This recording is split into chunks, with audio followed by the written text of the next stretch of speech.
that's going to raise serious concerns about whether or not Joe Biden even knew what was going on around him. I think all of these are in jeopardy of being declared null and void in a court of law.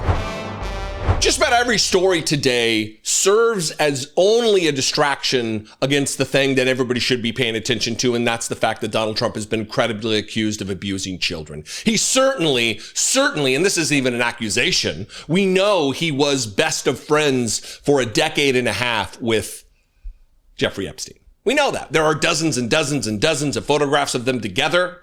Donald Trump hosted parties. This is being reported by the New York Times, but it's been out there for years and years. Donald Trump hosting parties as judging beauty pageants, and the party, the two invitees, the two attendees of the party were just Donald Trump and Jeffrey Epstein, and a bunch of scantily clad women to be judged by these two. Stories of Donald Trump impressing himself onto women, sliding into bed with women against their will. New York Times. New York Times. Not some wildly liberal hit piece or hit outlet. It's the New York Times, who worked overtime to help Donald Trump get elected. And now they're here like, oh, I guess we're going to do the story. So James Goober Comer is out here to proliferate the number of stories that can distract from the most important story, which is the Epstein one. Not only is Tulsi Gabbard out there trying to act like she's got a smoking gun of the conspiracy of all of these people who worked against Donald Trump in a conspiratorial way. James Comer also has this other element where he believes that he has the ability to nullify. He, the Republican Party, and Donald Trump have the ability to nullify the appointment to the Supreme Court of Ketanji Brown Jackson and other judicial nominees and other nominees and probably other laws that Joe Biden signed.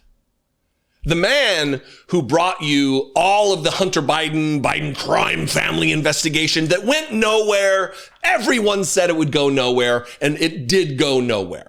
No criminal prosecutions, no even forwarding to investigate for the potential of a criminal prosecution. None of it went to the DOJ, none of it. It's just there to distract, just there to try to help Donald Trump get elected. And this is going to try to extricate him from the accusations of abusing children. And James Comer, he doesn't want justice for kids. He wants a free pass for Donald Trump.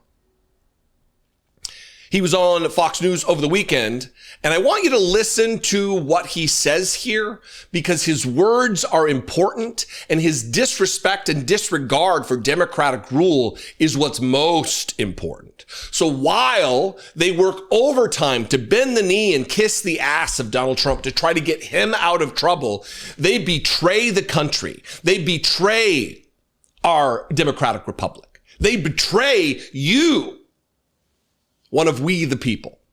Watch James Comer and Fox News work overtime to protect Donald Trump. This comes as concerns swirl around how many of the President Biden's nominations were signed using the Autopen. Biden made 228 judicial appointments, including 45 appeals court and 187 district court judges. And most importantly, Biden appointed Justice Ketanji Brown Jackson, the court's most long-winded justice who couldn't even define what a woman is. How do you decide when you're going to issue a dissent? I feel like I might have something to offer and something to add, and I'm not afraid to use my voice. What keeps you up at night? I would say the state of our democracy. Can you provide a definition for the word woman? Can I provide a definition? No, not in this context. So I'm not a biologist. Mr. Chairman, you mentioned that you're looking at some of the pardons that were done under President Biden and the use of the Autopen, Dr. Fauci being one of them, talking about whether they were legitimate or not. Are you also looking into Biden's judicial appointments as well? Absolutely. everything that was signed with the Autopen, especially in the last year of the Biden presidency. This is when all the books that are being written, all the tell-all interviews that are being recorded from his former disgruntled staffers and staffers who are trying to preserve their reputation for future employment, they're all saying that Joe Biden was in a deep mental decline and that he was protected by a very small inner circle. We brought a few of those people in the inner circle and asked them simple questions like, were you ever told to lie about the president's health? And they couldn't answer that question. They had to plead the fifth to avoid self-incrimination. This raises an issue whether these pardons, whether these judicial appointments, and whether these executive orders are legal. I believe that if this investigation keeps going in the way that it's going, that's going to raise serious concerns about whether or not Joe Biden even knew what was going on around him, much less whether he authorized the use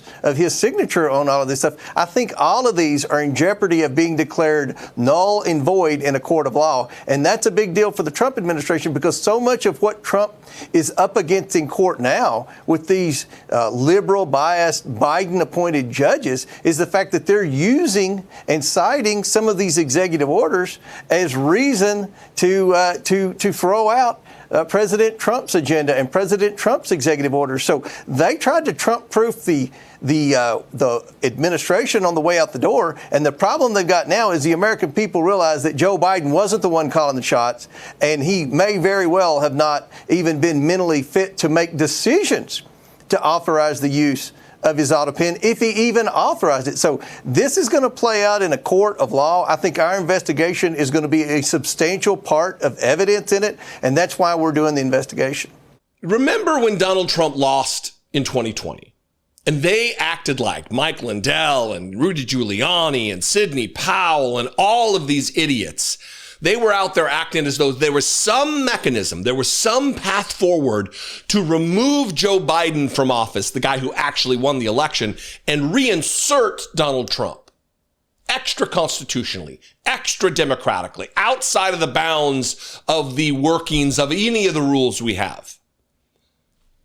They're still at that, though. James Comer is saying through his investigation that ultimately where this will lead, where this will land, is Ketanji Brown Jackson losing her seat on the Supreme Court. By what mechanism in the Constitution? You tell me, I don't know, because there isn't one. That any appointment of Joe Biden will be nullified, and then Donald Trump will get to name people to those positions because of a wild conspiracy theory about the Autopen or whatever else. All of this is a distraction. And again, I will say it, any outlet, independent or corporate, that doesn't highlight that for you when talking about that this is a distraction from the Epstein thing, is failing you. Take that into account. Anyway, what do you think? I invite you to this conversation. You can comment below. You can also call the voicemail line, 714-576-4054. And of course, as always, you can email me daily@dollemore.com. If you want to help support this work, I would encourage that, obviously. If there's somebody else out there on this platform or any other platform that does more for you, that brings you value on a day-to-day or a piece of content to piece of content basis, support them. $2 a month goes a long way if someone is able to marshal the size of their audience. And the same goes for me. If I am that person for you and I bring you value, if you appreciate what I do, please help support this. You can help produce these videos by clicking the join button below, become a channel member for $2 a month, or you can go over to Patreon where they take way less of a cut of your donation, and you can support at patreon.com/IDoubtItPodcast.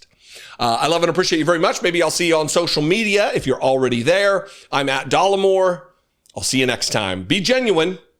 Take care of one another.